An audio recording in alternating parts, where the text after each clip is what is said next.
అందరికీ మన ప్రభువును మన రక్షకుడును యేసుక్రీస్తు వారి నామములో శుభములు పలుకుతూ వందనాలు తెలియజేస్తూ నా క్రిస్మస్ గ్రీటింగ్స్ తెలియజేస్తున్నాం. ప్రార్థించడానికి కూడా సమయం లేదు, కానీ మరి చిన్న ప్రార్థన. మహాగణుడా, మహోన్నతుడా, పరిశుద్ధుడా, నిత్య నివాసి, మీకు స్తుతులు స్తోత్రములు తండ్రి. బుజ్జిబాబు అయ్యగారిని అమ్మగారిని ప్రేమించి ఈ వాంబే కాలనీలో ప్రభువా, నాయనా ఈ జంక్షన్లో ప్రభువా, మిమ్మల్ని స్తుతించి మిమ్మల్ని కీర్తించి మిమ్మల్ని ఘనపరుచుకునే ఆరాధనను ఈ రాత్రికాల సమయంలో మీరు ఏర్పాటు చేసిన విధానమును బట్టి మీకు వందనాలు. ఈరోజు జరిగే కార్యక్రమం ఆది నుండి అంతం వరకు మీరు మాత్రమే మహిమను అందుకొనమని అడుగుతూ యేసుక్రీస్తు ప్రభు వారి నామములో ప్రార్థించి అడిగి వేడుకొని పొందుకున్నాము మా పరమ తండ్రి, ఆమేన్. చిన్న చరణం పాడి 2 గ్రీటింగ్స్ తెలియాలని ఇష్టపడుతున్నాను. వాక్యమే శరీరధారి అయి వసించెను, జీవమై శరీరులను వెలిగింపను.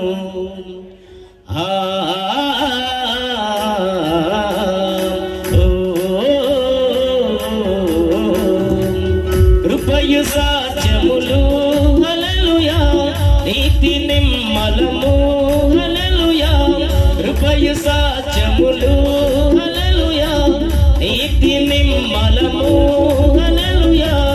కలసి మెలసి భువిలో దివిలో ఇలలో సాధ్యము మొలకై నిలచెను. వాక్యమే శరీరధారి అయి వసించెను, జీవమై శరీరులను వెలిగింపను.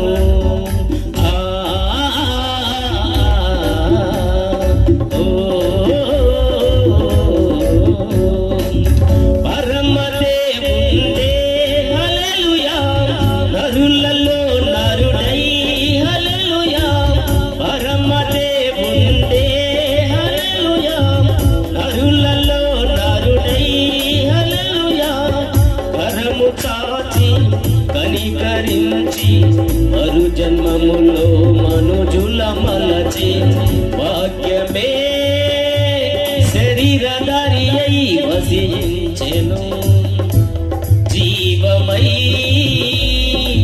శరీరులను వెలిగింపను. హల్లెలూయా. క్రిస్మస్ అంటే క్రీస్తుకు ఆరాధన చేయటం. 2024 సంవత్సరాల క్రితం యేసుక్రీస్తు ప్రభువారు ఆ బెత్లెహేములో యేసుక్రీస్తు ప్రభువారు దైవ కుమారుడై భూమికి దిగి వచ్చి దైవ మానవుడై మన జీవితాల్లో ఉదయించి యేసుక్రీస్తు నామధేయుడుగా అనేకమైన నశించినటువంటి వారిని వెదకి రక్షించడానికి పాపుల రక్షకుడై యేసుక్రీస్తు ప్రభువారు ఈ లోకానికి అవతరించారు. అయితే నా ప్రియమైన దేవుని ప్రజలారా, ఈ రాత్రికాల సమయంలో ఒక మాట గుర్తు చేయాలని ఇష్టపడుతున్నాను. దావీదు పట్టణమందు నేడు రక్షకుడు మీ కొరకు పుట్టి ఉన్నాడు. దావీదు పట్టణమందు రక్షకుడు నేడు మీ కొరకు పుట్టి ఉన్నాడు. ఈ మాటను మనము గమనించినట్లయితే నేడు అన్న మాట 2024 సంవత్సరాల క్రితం పలకబడినటువంటి మాట ఈ రోజు ఎందుకు జ్ఞాపకం చేసుకుంటూ ఉన్నాము అంటే, కొందరిని గురించిన జ్ఞాపకాలు నీటి మీద ఊటలు, కొందరిని గురించిన జ్ఞాపకాలు శిలా శాసనాలు. ఆయననే మనం ఎందుకు జ్ఞాపకం చేసుకోవాలి అంటే, ఎందరో మహానుభావులు మానవులకు అనేక రీతులుగా అభివృద్ధి, సంక్షేమం, అహింస, అలాగే శాంతి, సమాధానం గురించి ప్రపంచవ్యాపితంగా ఎందరో త్యాగము చేసి అటు స్వాతంత్ర్యం, ఇటు అభివృద్ధి, ఇటు ప్రజలకు శాంతి సమాధానం ఇచ్చిన వారు కోకొల్లలుగా ఉన్నారు. అయితే మన కోసం పుట్టినవారు, మన కోసం సచ్చినవారు, మన కోసం తిరిగి లేచినవాడు, సజీవుడై రాబోతున్నవాడు, తిరిగి మరలా మనల్ని పరలోకమునకు తీసుకువెళ్ళి పరమున పండుగ చేయటానికి ఏకైక దేవుడు, ఏకైక రక్షకుడు యేసుక్రీస్తు అనే నామధేయుడు అని మీకు తెలియజేస్తున్నాను. క్రీస్తునందు నా ప్రియమైన దేవుని ప్రజలారా, 2వ తిమోతిలకు రాసిన పత్రిక 2వ అధ్యాయం 8వ వచనం చూసినట్లయితే, నా సువార్త ప్రకారము దావీదు సంతానములో పుట్టి మృతులలో నుండి లేచిన యేసుక్రీస్తుని జ్ఞాపకము చేసుకును. అంత మాత్రమే కాదు, యెషయా గ్రంథం 12వ అధ్యాయం 4వ వచనం చూసినట్లయితే, యెహోవాను స్తుతించుడి, ఆయన నామమును ఘనపరచుడి, యెహోవా గొప్ప నామమును మనము జ్ఞాపకం చేసుకోవాల్సిన ఆవశ్యకత ఎంతైనా ఉన్నది అని నేను తెలియజేస్తున్నాను. అయితే నా ప్రియమైన దేవుని ప్రజలారా, ఆయననే మనం ఎందుకు జ్ఞాపకం చేసుకోవాలంటే యేసుక్రీస్తు ప్రభువారు మనకు నిత్య జీవం ప్రసాదించారు కాబట్టి. యోహాను సువార్త 3వ అధ్యాయం 16వ వచనం మనం చూసినట్లయితే, దేవుడు లోకమును ఎంతో ప్రేమించెను, కాగా తన అద్వితీయ కుమారుడిగా పుట్టిన వాని యందు విశ్వాసముంచు ప్రతి వాడును నశింపక నిత్య జీవం పొందినట్లు ఆయన అద్వితీయ కుమారునిగా ఈ లోకమును అరుదించాడు.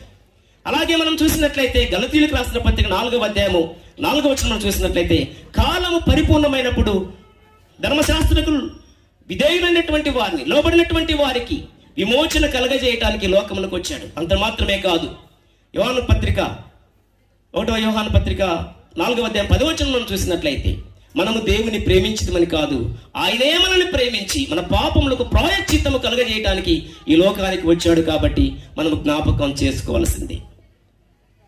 నిత్య జీవము, విమోచన, ప్రాయశ్చిత్తము కలగజేసిన దేవుణ్ణి బట్టి మనం ఎంతైనా జ్ఞాపకం చేసుకోవాల్సింది. ఆయననే ఎందుకు జ్ఞాపకం చేసుకోవాలంటే ఆయన మహాదేవుడు కనుక. కీర్తనలో రాయబడి ఉన్నది, ఆయన మహాత్యములు గల రాజు. అంత మాత్రమే కాదు, ఆయన మహా ప్రేమ కలిగిన దేవుడు, మహా వాత్సల్యం కలిగిన దేవుడు, మహా కనికరము కలిగిన దేవుడు, మహా శక్తి కలిగిన దేవుడు, మహా బలము కలిగిన దేవుడు. అయితే తన ప్రజలైనటువంటి వారికి బలమును ప్రసాదించే దేవుడు, తన ప్రజలైన వారికి శాంతిని, సమాధానం ఇచ్చే దేవుడు, తన ప్రజలైనటువంటి వారికి పాపులుగా నుండి పరిశుద్ధులుగా మార్చి అరుణోదయ దర్శనముగా ప్రత్యక్షమయ్యే దేవుడు. అందుకనే ఈ రాత్రికాల సమయంలో ఆయననే ఎందుకు జ్ఞాపకం చేసుకోవాలంటే పురాతన కాలము నుండి శాశ్వత కాలం వరకు ప్రత్యక్షమయ్యే దేవుడు కనుక. హల్లెలూయా. మనము కొందరిని జ్ఞాపకం చేసుకుంటాం. కాలగర్భములో ఎందరో మహానుభావులు పుట్టారు, ఎందరో వెళ్ళిపోయారు. కానీ యేసుక్రీస్తు ప్రభువారు మాత్రము నేను సర్వ శరీరులకు దేవుడను అంటున్నాడు. ఈ పండుగ అనేది కొందరు మాత్రం జరుపుకునే పండుగ ఎంత మాత్రం కాదు, కానీ అందరూ జరుపుకునేటువంటి మహా పండుగ. యేసుక్రీస్తు అందరికీ ప్రభు అయి ఉన్నాడు. ఆయన జననము వార్త కాదు, శుభవార్త. ఈ క్రిస్మస్ అనేది సంతోషం మాత్రం కాదు, మహా సంతోషం. క్రిస్మస్ అనేది ఆనందం కాదు, మహా ఆనందం. దేవాతి దేవుడు మహా సంతోషము, సమాధానము, ఆనందము, ఆరోగ్యము, ఐశ్వర్యము, రక్షణ సునాదము మీ జీవితాల్లో ఏలుబడి చేయునుగాక. దేవుడి వాక్య భాగం దీవించునుగాక.